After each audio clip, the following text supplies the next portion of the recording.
জার্মানির 7 গোল মানে ফুটবল ইতিহাসের সবচেয়ে ভয়ঙ্কর ফ্ল্যাশব্যাক। আজকে জার্মানি আবারও 7 গোল করেছে। আর এটা দেখার পরে পৃথিবীর এক কোনায় কিছু ব্রাজিলিয়ান ফ্যান আল্লাহ ও আল্লাহ হঠাৎ অকারণে অস্বস্তি অনুভব করছে। अच्छा।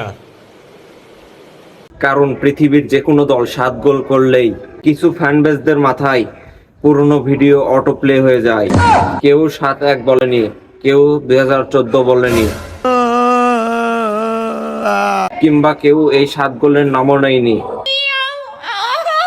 তাও ব্রাজিল ফ্যানরা মনে মনে বলছে,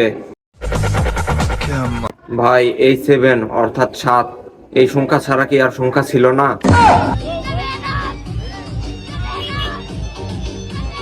জার্মানি তো কুরাসাওকে হারিয়েছে, কিন্তু মানসিকভাবে ট্রমা রিফ্রেশ হয়েছে ব্রাজিল। भाई हमें तो वो इशारा ही नहीं मिला जो समझदार के लिए काफी हो।